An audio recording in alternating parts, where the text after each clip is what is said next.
Welcome everybody back to another edition of, I guess you could say, hurricane update. Since there's been 3 videos on this already, people are probably going, "What hurricane?" Back at the end of September, I think it was September 30th, we had a hurricane go through the mountains of North Carolina.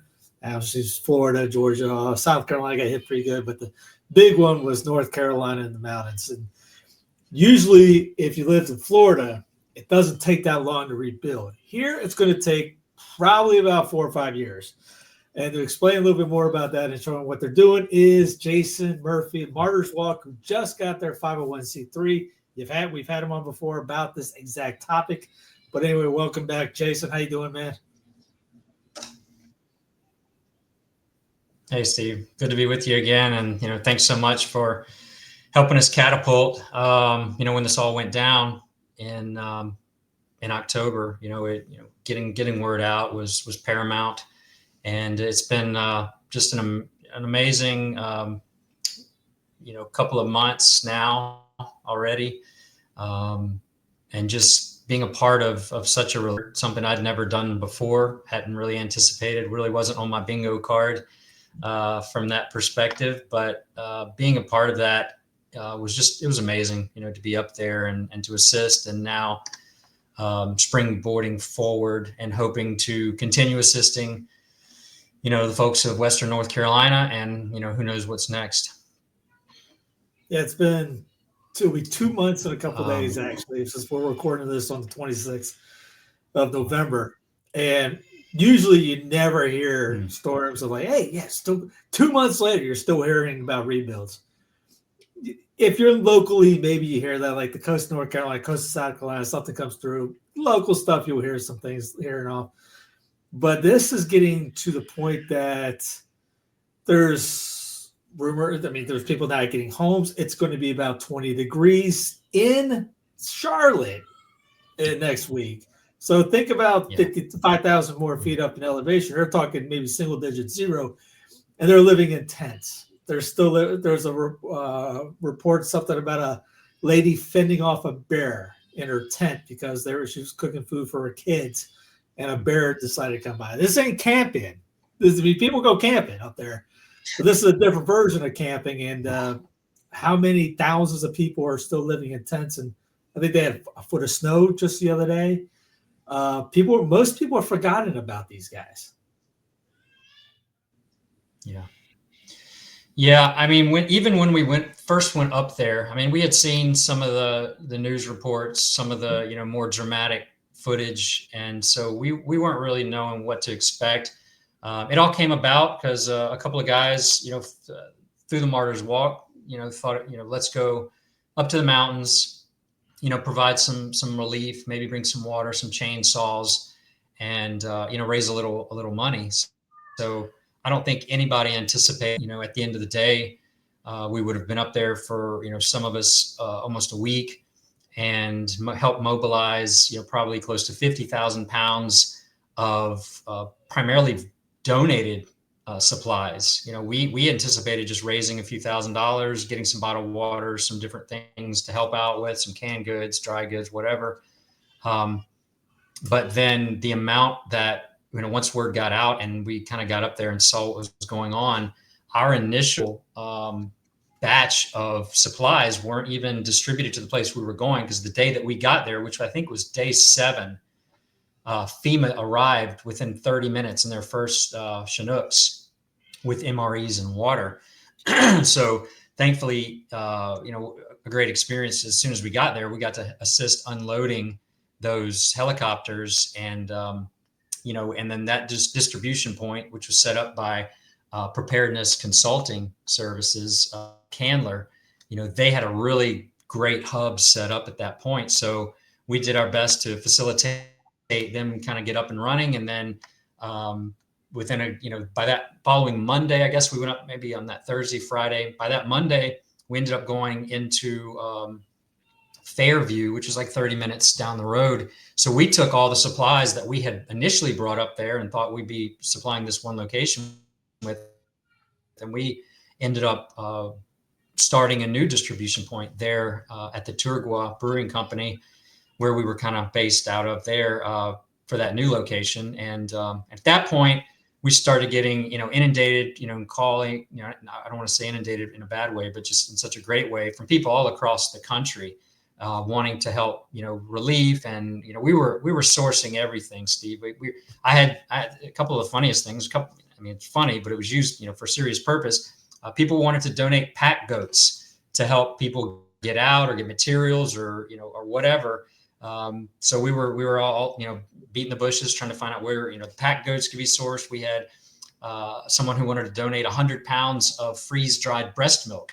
So, I've never been in that kind of situation where we're sourcing out peanut butter and fuel and goats and breast milk. But man, when it comes down to it, you need everything. When everything's gone, you need everything. And at that point, we had set up the GoFundMe.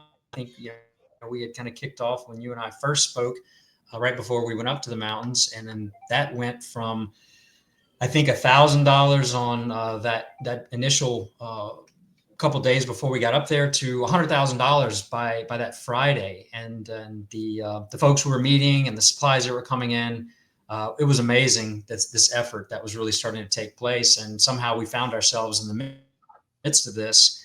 And it was truly such a remarkable opportunity to be there and to assist in that capacity. They always say, when you give or when you volunteer your time or your talent, your treasure, you really it's in the giving that you receive, right? And it was such a remarkable opportunity, I think, for so many of us. And then, after a couple of the days up in Fairview, you start to see the locals come out. Some were showing up barefooted, cars covered, in mud that you could tell they just were getting out, and they were just in shock.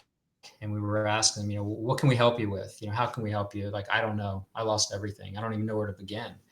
So we would just start kind of sourcing through our little shop there, which was basically a combination Ace Hardware, Home Depot, and Family Dollar. If you needed it, we pretty much had it, from clothing to fuel to diapers to dog food. It was just across the board, canned goods and everything. So that went really well. After, a few more days there, then the started to take it over, and it gave them something to do. Honestly, it gave them an opportunity to help give back to their neighbors and to be doing something. When you don't have anything, your job's gone, your house is gone, but you can show up and you can hand out food and supplies to your neighbors. That was remarkable. And then at that point, our stay there, our time was kind of, we had to get back to our families and kind of get back to the business that we had at hand. But that was a really good opportunity. I think it was the moment for us to kind of hand it off, kind of like, military shows up to a destabilized country or nation, they stick around, or at least they should, until that, they can kind of set up security, set up supplies, and then get the locals kind of running things, and then you hand it off. And it was a nice handoff to let them kind of take that over. And then at that point we could get back to Charlotte, back to our connections, start, next round of fundraising, and see what we could do, in collaboration with some of the folks that were still up there. Yeah, again, just to give everyone a little update on things since then to now, here's kind of like a situation going on as a Foxy Farmer on Twitter writes about Shenandoah, North Carolina's already seen snow. Just imagine living in tents and unheated shacks. And this is nothing. Wait till January when the blizzards and ice hit. There's almost 0% chance of survival for some folks. That is very true. Depending on who you are, you might not always be a outdoorsman up there. You got Samaritan's Purse saying they're going to deliver 1,000 homes. These guys have got a ton of money, so glad they got 1,000. That's one of the things that's really been irritating on me is I've seen upwards of $3 million of donations being maybe higher. No, way higher. I'm sorry, way higher, because I think the Panthers gave $3 million. And people are asking, where in that world is the money? Because these guys are still intense. I got this guy on in a second. Here, Cabins for Christ. There's another. Is a Protestant group up in Virginia that's building these temp houses right now. The reason why I'm bringing this up to see some of the homes right there is just get them out of the elements, and even the Amish are up there helping out as well. See the homes. It's pretty much as big as somebody's pretty much kitchen in a sense. But again, as a fold down bed, they say, just to get something in, to get some place to stay, solar power, things like this. But the crazy thing that my people may not bring, and thank God that someone like Fox News has brought this up, is listen to this guy for what they're saying now, because FEMA has promised hundreds of homes, and they delivered on the gigantic number of 14 in 2 months. Let you put a trailer on a piece of ground that is considered flood prone. Well, all these people are out of their houses because they got flooded, right? Yeah, yes, sir. That's correct. So again, we started running into this a couple of weeks ago, and we started making phone calls and calling everybody, knocking on representatives' doors and trying to get some answers of why these places can't have tiny homes or FEMA trailers, we even got a text back from our Speaker of the House that said, they can apply for grants. These people are so far out of touch with what's going on. Senator Ted Budd, we did get in touch with him. And within 24 hours, he got something on the president's desk addressing this very topic. So here's what we got. The floodplain has, this is a 1,000-year flood. So the topographical map shows, Ezra maps show the floodplain lines. Well, there is rules in place. I spoke with the state fire marshal an hour ago to get some clarity.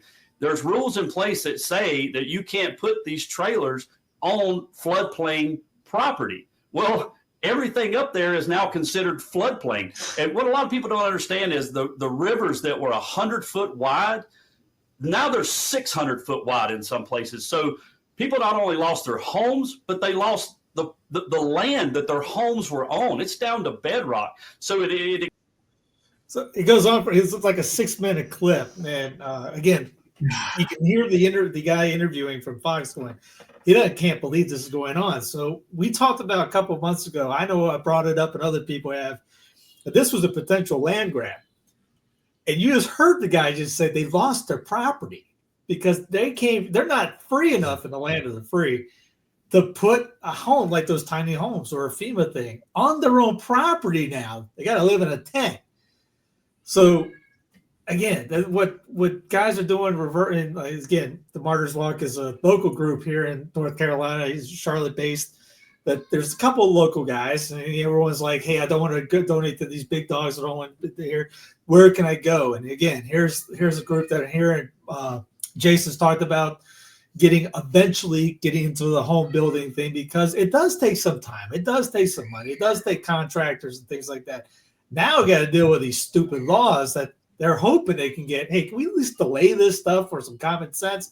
Or are we just going to let these people freeze in the snow when it comes up? While everyone else, like I said, they're the FEMA thing with 14 houses.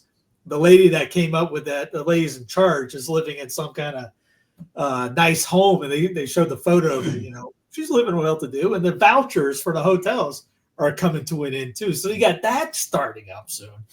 It's still a big cluster, up in that area. Oh yeah. Yeah. Leave it to GovCo to fix it till it's broken. The other day I saw the report of the money that FEMA had approved for the relief efforts. And at first it sounds amazing, right? Okay. So it came across and $213 million was earmarked. And so I had my kids in the room and I'm like, hey, $213 million. What do you guys think about that? They're like, oh yeah. I said, but let's do some math. Let's do some little simple math, because I'm sure you guys, we can figure this math out. So 126 households, $213 million. That's like $1,600 household. How's that sound for a relief effort? And it's like, okay, now we're seeing, this big fat number. It sounds much better than $750 that our friend, Kamala had spoken about. But now this, you throw the big number, 213, your average, I'm not judging, but your average person's going to see that headline and think, wow, FEMA's really making a difference. But $1,600, I don't know what that's going to help out with. I mean, it's better than nothing, obviously. But as far as the trailers go, I don't understand. I'm from Louisiana. 2005 Katrina hit, And we all know what happened in New Orleans, especially like the lower Ninth Ward.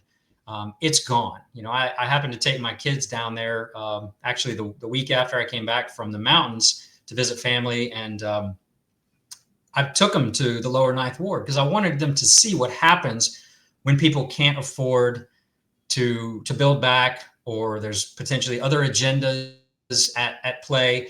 And we drove through, and it's a ghost town. I would say maybe 10%, if that much, of the homes that were there prior, they're still gone. And we're talking now, 20 years later. You look at the mountains, and I would love to be able to provide some small houses, tiny houses, some campers. A couple weeks ago, and there's no fault because it's better than nothing, but there was this big for getting tents up there, and I just hadn't bought into that because I'm thinking, okay, that's great, but like if you have 2 or 3 kids, 4 kids, 5 kids, I don't know, for me, for you, you need a big tent. 6. Where are you at 5? Yeah, you're at 5. Yeah. So you imagine living up there, and again, to your point, you like, living in the mountains and going for a weekend hike or a weekend camp is completely different than trying to live in a tent. So I see this big push and these big deliveries of these tents, and I'm thinking that's a temporary fix. Cold weather hits. There's no bathrooms in these tents. There's no kitchens in these tents. There's maybe some propane heaters. There might be, that is going to crush people's spirits. You've already been crushed. You lost everything in your life. Now it's cold. It's frigid. You have to maybe go outside to use the bathroom or whatever. You're going to leave, and you're not going to come back. And that's what is going to look like up there if our federal government or our private individuals supporting these efforts, we can't make these decisions and move a little quicker than our government really can, especially when you're talking about now designating this area as flood zone, so you can't even put it on there. You talk about bureaucracy, and can let these people at least stay on their land. Bring back some sort of semblance to at least some, living in their own house, living on their own property. Obviously, the American people have much more reasoning skills and prudence than GovCo will, but you're not going to stick it, in a spot that's going to fall off a mountain. I don't know.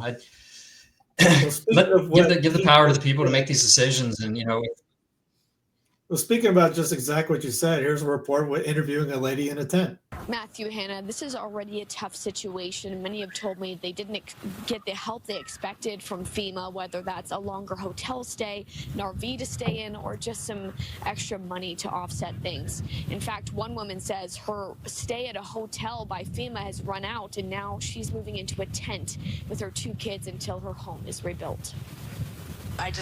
This was the best option for now. They came and offered these because all my duct work got flooded out, so I don't have heat in the house. We can't live in it. There's no floors, but yeah, it is a concern, but I don't know what else. It's the only option I have. Yeah, it's awful, especially with your kids. It feels like you're really letting them down. It's really cold. It's very uncomfortable. I don't know. We want to be back in our home so bad. We want to feel a sense of normalcy, and this is so far from normal.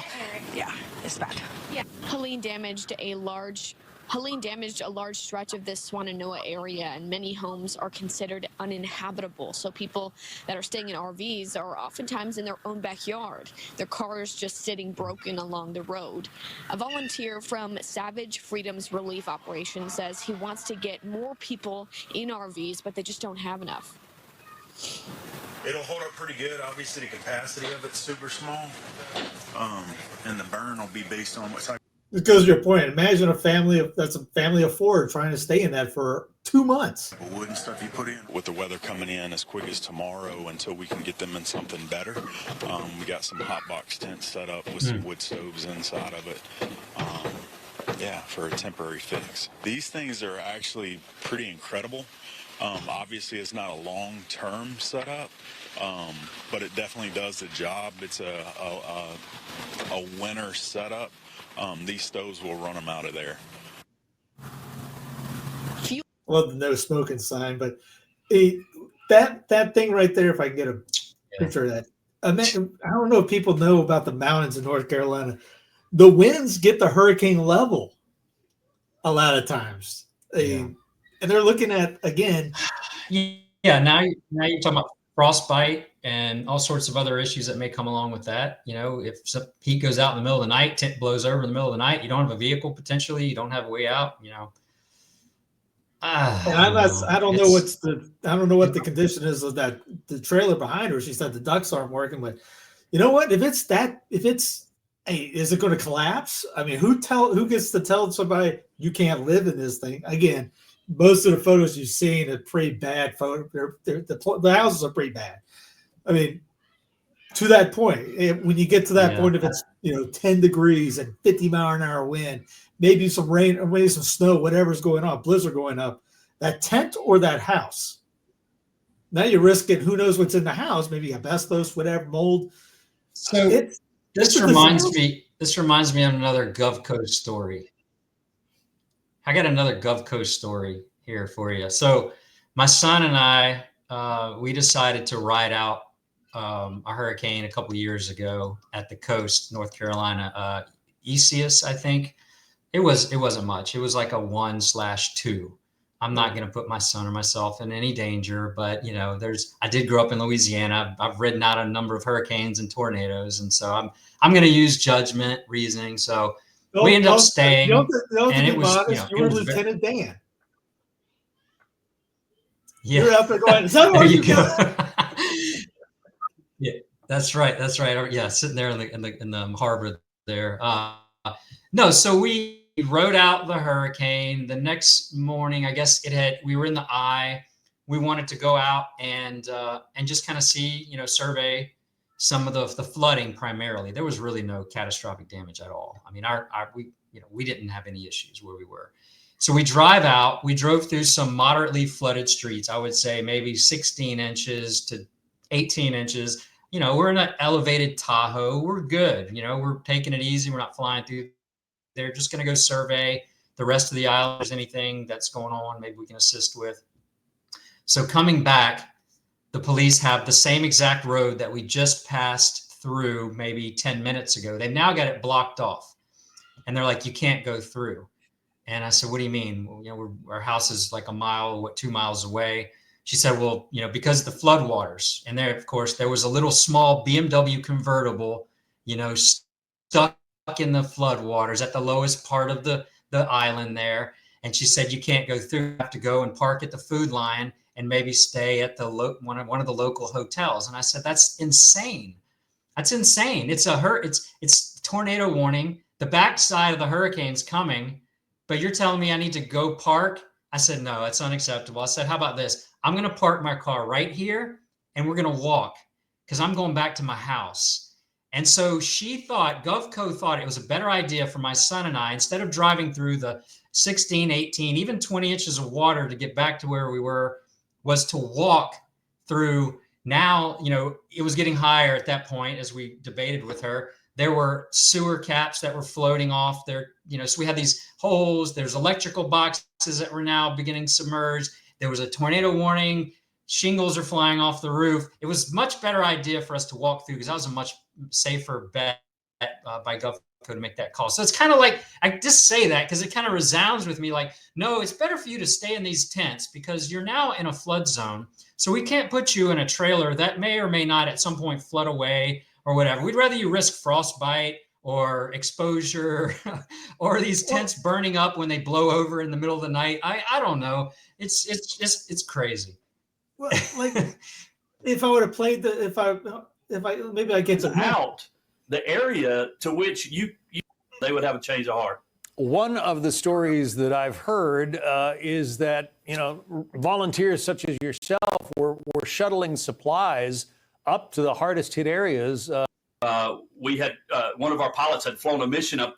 I was trying to find the part. He ends up talking about the bear situation, that somebody's living in a tent and she's fending off a bear because, again, you look at this.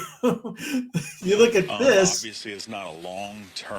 And you're going, well, a bear can smell food through that. And if you're cooking, where are you going to put the food? Well, the bears have lost their shelters too. Huh? Yeah. No, go ahead. I said the bears have lost their shelter too, and their food supply, everything's been washed out. That was one of the crazy things we noticed, that bees were just flying around rampantly because they didn't know where to go. Everything had been changed. The landscape had changed. All the animal, the wildlife, all that's been changed.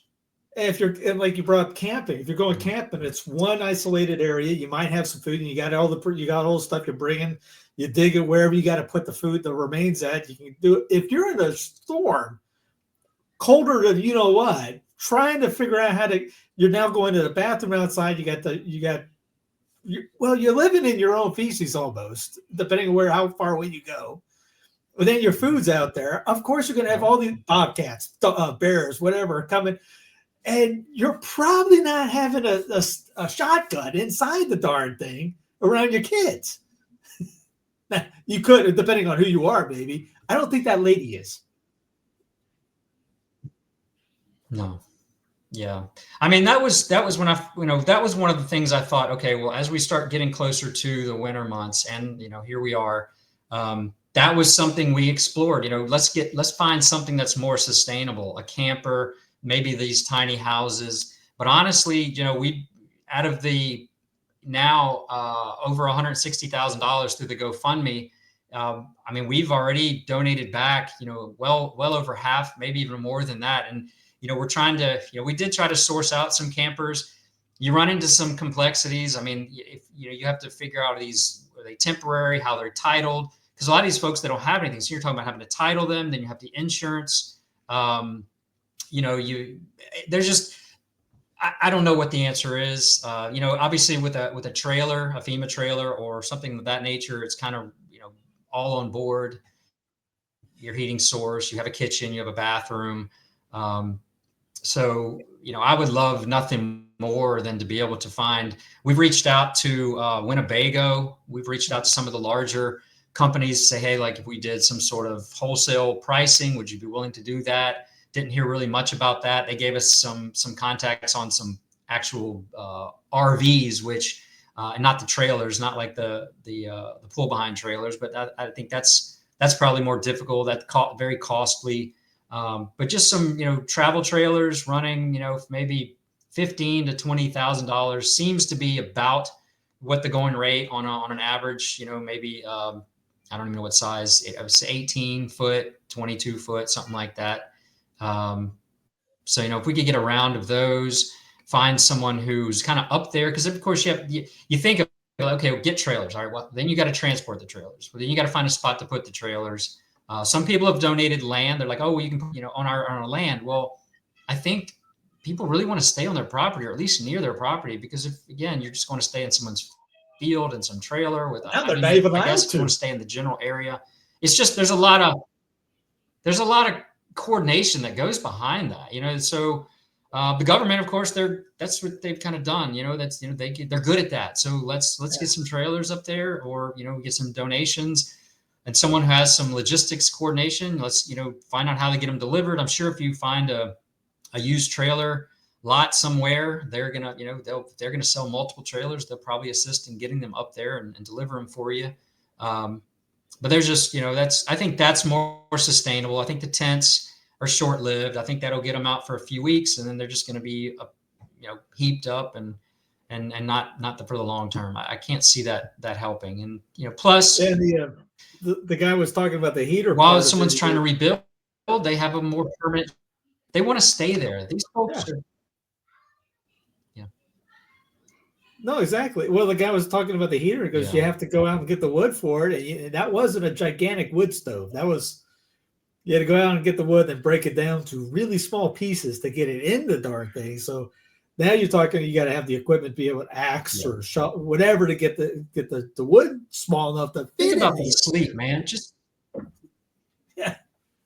it's a nightmare. You got to keep that going all night. Think about just trying to survive on the no sleep would make you crazy. I mean, at that point, you just like, forget it. I'm out. Like that. I think that's not long-term. That's not going to help the folks who are up there stay where they want to stay. And then they're just like, forget it. I'm gone. I lost everything. This is miserable. It's just constant misery.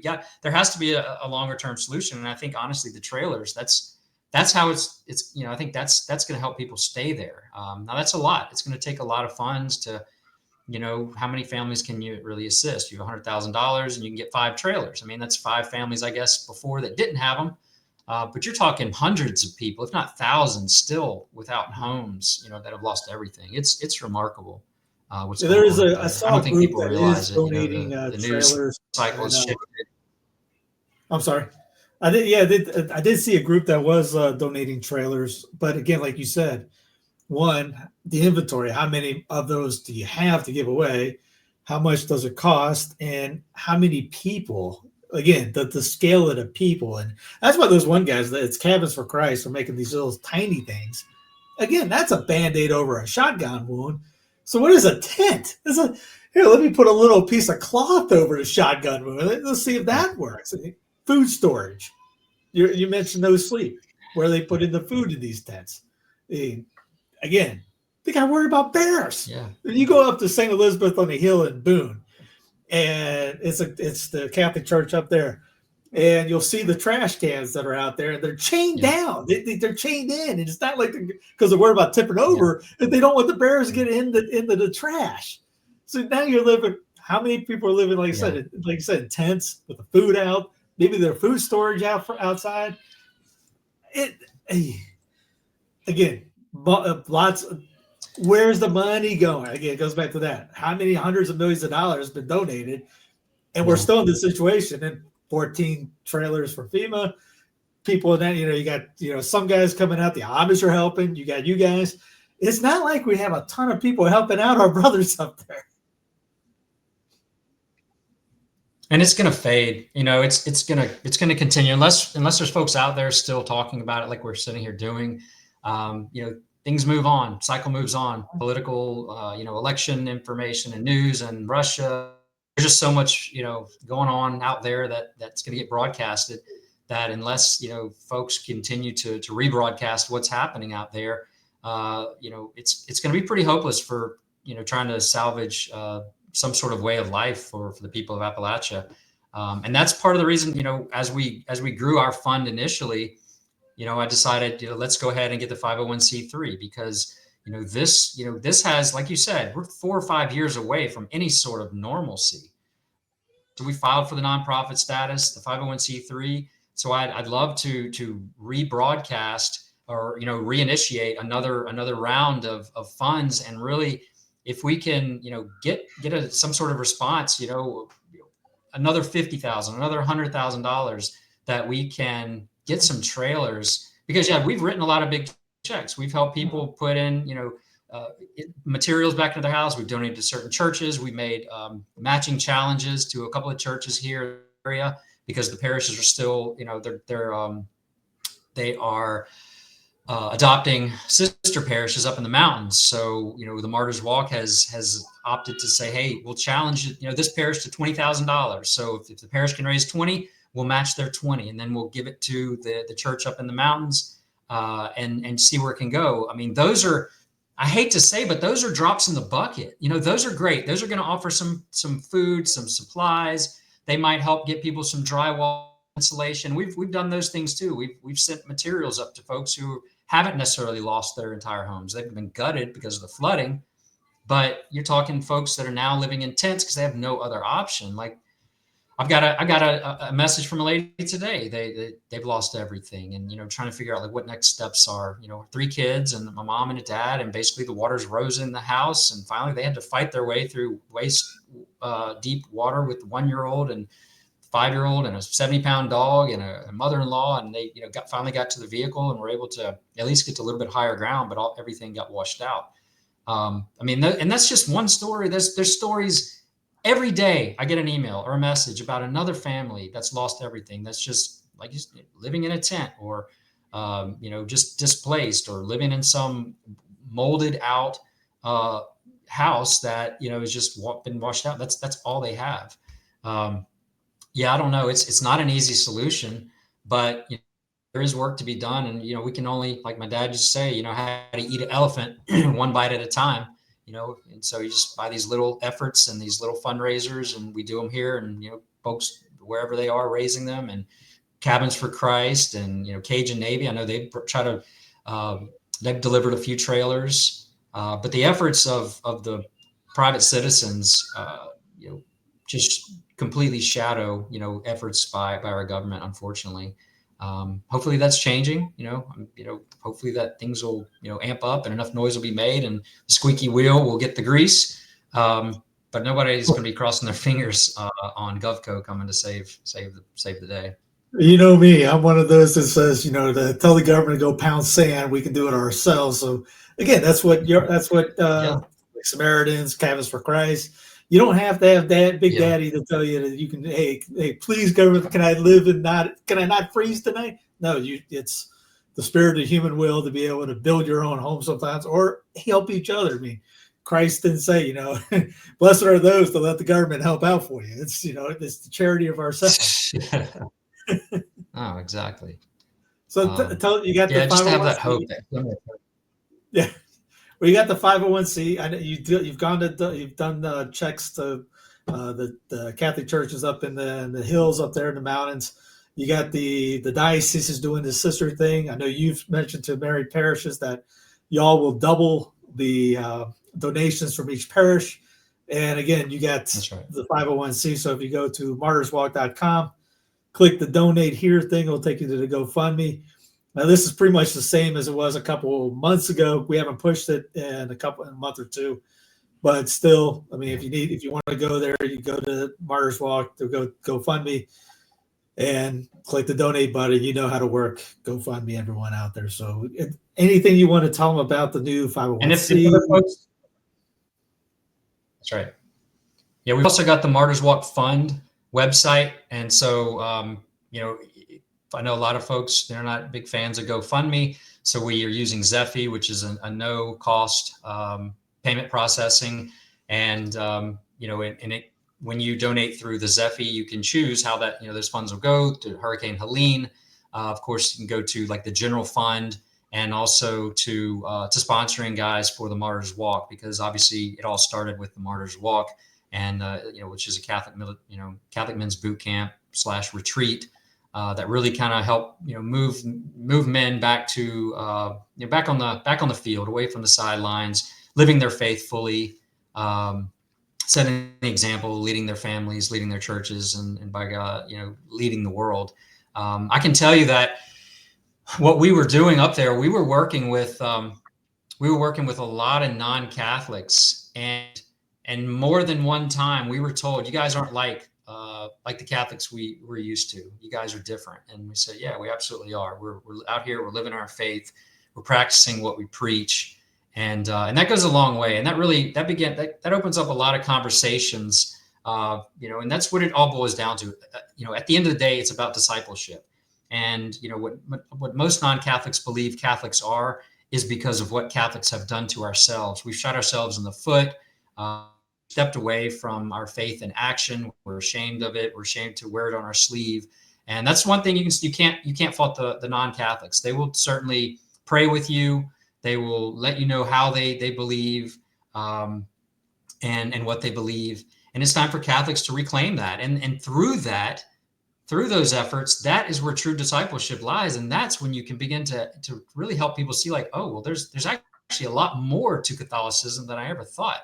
You guys don't just worship Mary and you're not a bunch of ritualists. You actually believe what we believe, and that whole Bible that we proclaim. You guys actually follow stuff in that Bible thingy, whatever that is. Yeah, absolutely. So that's been really the greatest part, is being able to show folks, like, this is what true Catholicism, faith in action, looks like.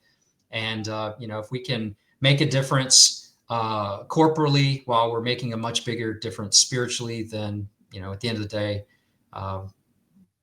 God's grace, and to Him be the glory and honor, for sure. Then you don't have to it doesn't have just to be the Franklin Grahams of the Samaritan's Purse. We can have some Catholic groups to step up, and yes, we have the church number one by far, not a close second. So Samaritan is way in the second, third, fourth place, but they got the news. They get the people help promoting them a little bit more. You're not going to see Jason on Fox or CNN anytime soon asking about, hey, how do we donate to these guys? It's, again, in a good way. Don't let the left hand know what the right hand is doing, in a sense. You get the money, you get the job done.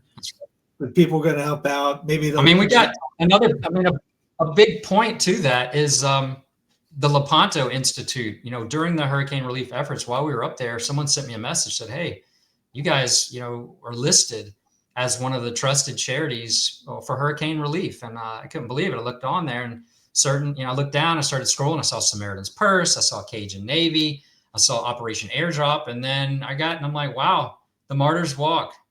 The Martyrs Walk has made this list. And honestly, Steve, that's before we even had the 501c3 designation, you know, as nonprofit. And you know, I think Catholics are looking for, you know, for faith in action. They're looking to see that. It's such a testimony when it's seen like that. And all of a sudden it's right there in the limelight. And of course, all those funds that were donated, it gets predated from the donation because of when the Martyrs Walk was founded. So all of the funds that we raised are tax deductible that were donated to the hurricane relief as of, I think, March 2023. So it goes back to when we first started. So that was pretty neat to see that and have that ability to let folks know, like, hey, it is tax deductible.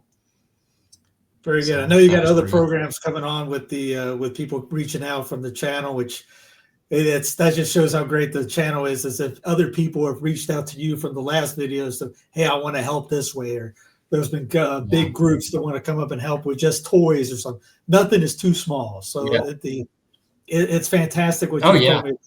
The funds. I mean, everything. It's, you know, there's a lady that I met in Fairview when we were organizing the distribution point.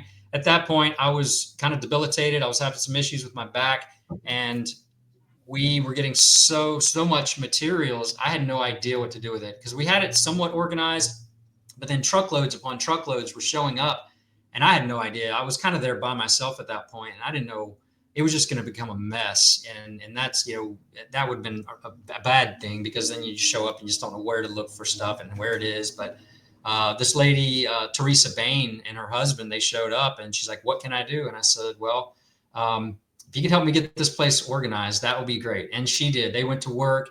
We got it super organized, but, you know, at the end of the day, you know, she helped us kind of get that distribution point really set up.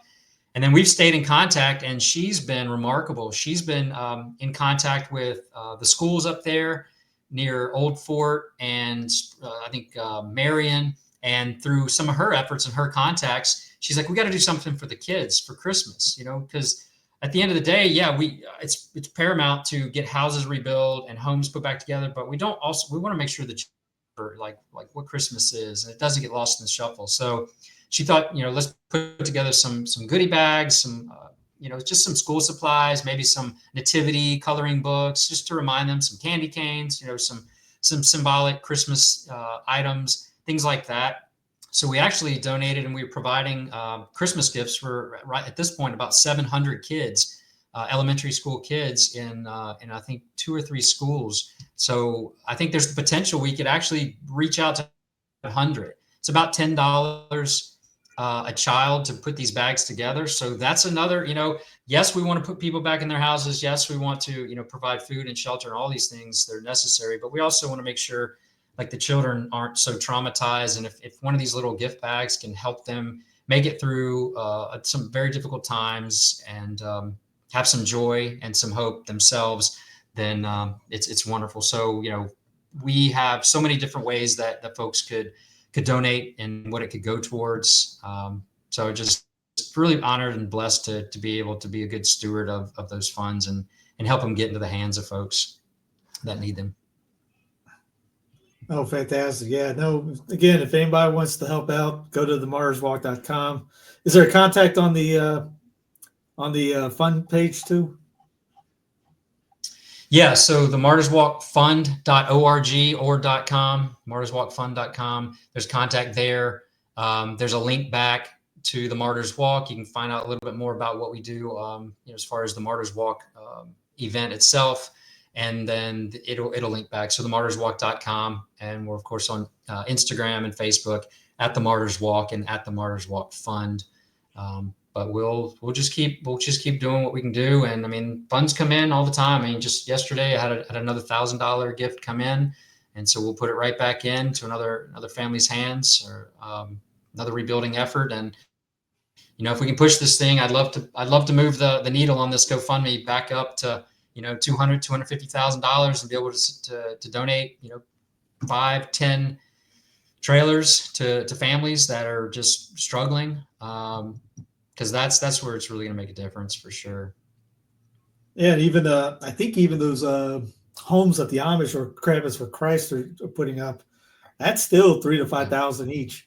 So it's, to just get them out of tents, it does cost some money to even do that. So I know they're busy. I reached out to them a couple of weeks ago. I haven't heard back. I know that they're probably just blowing and going from that video you showed. It looks like the first one I saw, they pumped out 20 in a day. Wow. Again, FEMA's done 14 in 2 months. These guys have pumped out 20 in a day. Again, temp, but hey, it's inside insulated. The heat, place to sleep on. It's not you're not roughing it in a tent.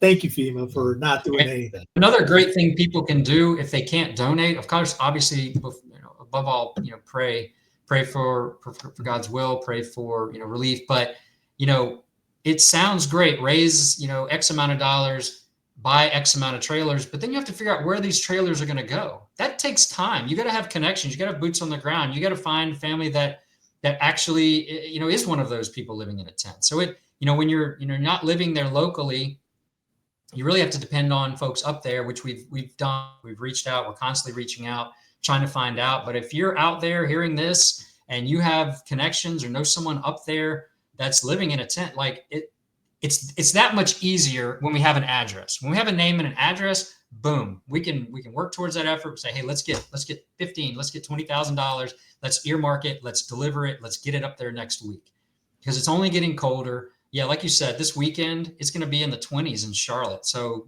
it's going to be even colder up in the mountains, and we gotta get moving. So that's what it takes. It just so if you can do anything, you have some connections, anyone up there locally, media, fire departments, Red Cross, whatever kind of sources, that would be a very, very important aspect of this, because we can only do limited with not being up there, not being able to go up there every weekend or once a week or anything like that. We're just not we're not there. We're not locally up there, and we've all got families and businesses and things back in the Charlotte surrounding area. But that would be a great piece of the puzzle. Yeah, and if you need any more manpower, again, hit Jason up, send a contact, tell him who you are, where you're at, what you can do, how you can help. If you're a plumber, if you're an electrician, if you're a framer, if you have time on your hands and the skill to go assist, I mean, we've been sending materials up there. We sent wiring and insulation to one gentleman, and now they're looking for an electrician. Again, they don't have funds, so it's obviously going to have to be volunteer, but those are type of skill sets and pieces of this huge puzzle. They're still grading, needing grading, and if you have any sort of skill or equipment or labor, send a message and we'll source it out. We got enough folks up there that we can try and source out to get some help up there. Because our plan is as well to try and do that after the holidays, after hopefully before Christmas, is get another crew up there, maybe get a little bit better bead on what's going on. But there's enough folks that we've made relationships with, Preparedness Consulting. We've been in contact with them to keep us up to date on what's next. And we try to repost a lot of the needs, because the needs change. Obviously the cold weather needs are changing, and as we get through the cold weather, then different items are going to become more needed. And it's a lot more, especially like when we first got up there, we had no clue of how vast it was until you're actually walking through some of the towns, and then you're walking, driving through some of the valleys, and it's everywhere. It's not just one isolated location. It wasn't just Asheville, even though that's what you saw a lot of on the news. You saw some of the, you saw Chimney Rock, Lake Lure. Of course, those were a mess, but it's these little smaller, towns, hollers throughout the mountains, on these little expanded from, like you were saying on the news there, from like 100 feet wide to 400 or 500 feet wide. But even some that if you've ever been up to the mountains of North Carolina, they've got the little river rock creeks that are 10 feet wide that you roll your pants up and walk through, and those things are 50-foot flowing rivers now. Mm-hmm. So it's the landscape has vastly changed. Yeah. Like I said, it's going to be a long process, and one thing at a time. But no, Jason, appreciate your time doing this and putting together to getting the 501c. And thank you for everyone out there who's contributed to the funding to help out, and anybody that's about to. Thank you for all that as well. It's a time of giving thanks and all this. And man, I guess Tuesday coming up, Giving Tuesday. So.